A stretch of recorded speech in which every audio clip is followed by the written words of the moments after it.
Hi there, welcome back inside the Tier 4 studio here in Morgantown, West Virginia.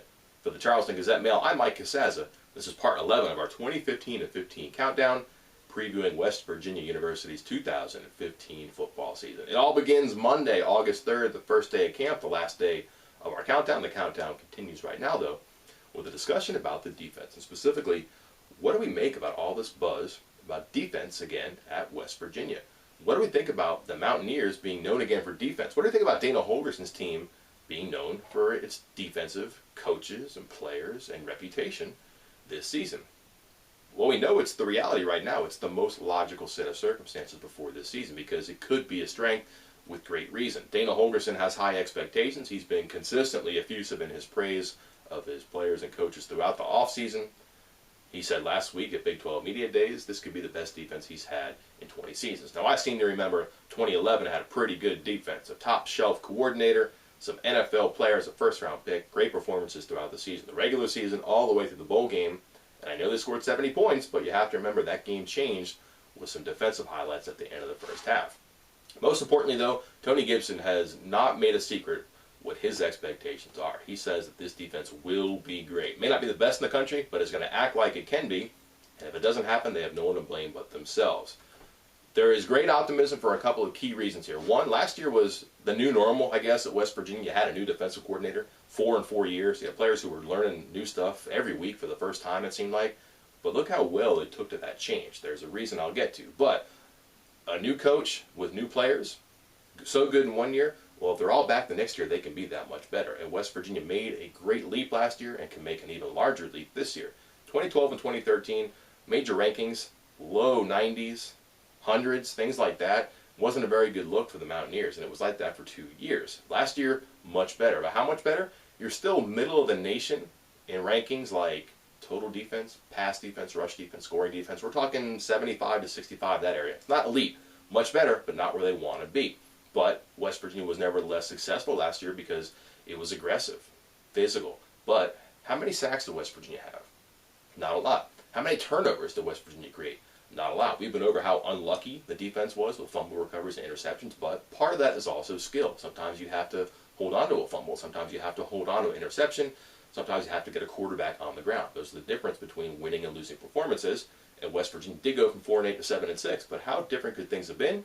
Last year with a couple more highlight plays, well, that's a good answer, a good question for this year too. How different could things be in 2015 if they make those plays? And you wonder, won't they have learned how to make those plays? Perhaps there's a room for growth because, truth be told, the offense is not unlike the defense. We kind of giggle sometimes about how Dana Holgorsen's playbook is actually like a napkin.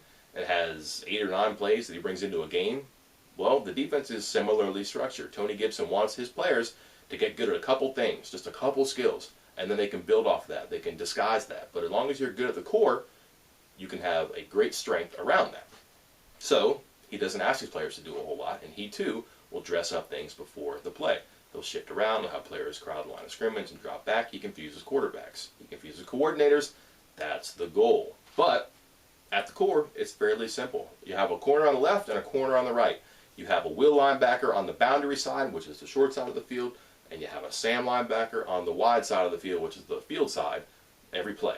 You have the bandit safety behind the will on the boundary side. You have the spur safety behind the Sam on the field side. Then you have the middle linebacker in the middle and the free safety in the middle behind him. Why does that matter? How easy is defense when you know where you have to be before the play?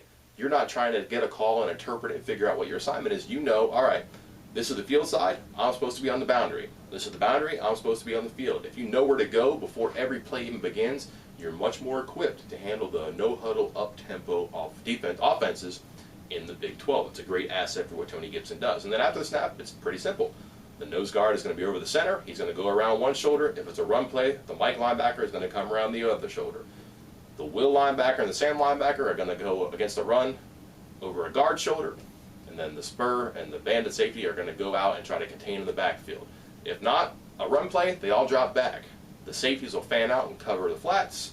The linebackers will drop back and cover intermediate stuff. It's pretty simple stuff. It's a lot easier to talk about than play, I understand, but it's not very complex, and the players can understand it and go.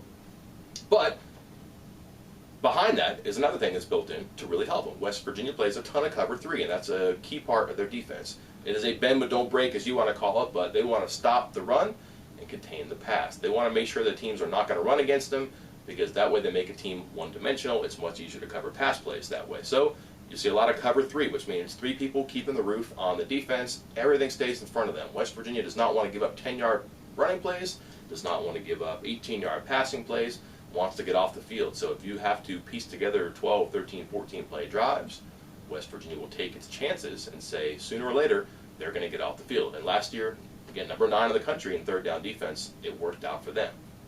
So if it worked last year, and everything was simple enough, the players took to the change right away and were successful with it, what then happens this year when everybody's back, everybody understands the simple stuff, and they can make it a little bit more complex? That is the big question, and the great reason to be excited about the defense in 2015. For the Charleston Gazette-Mail, I'm Mike Casazza. Thanks for stopping by. I'll see you next time.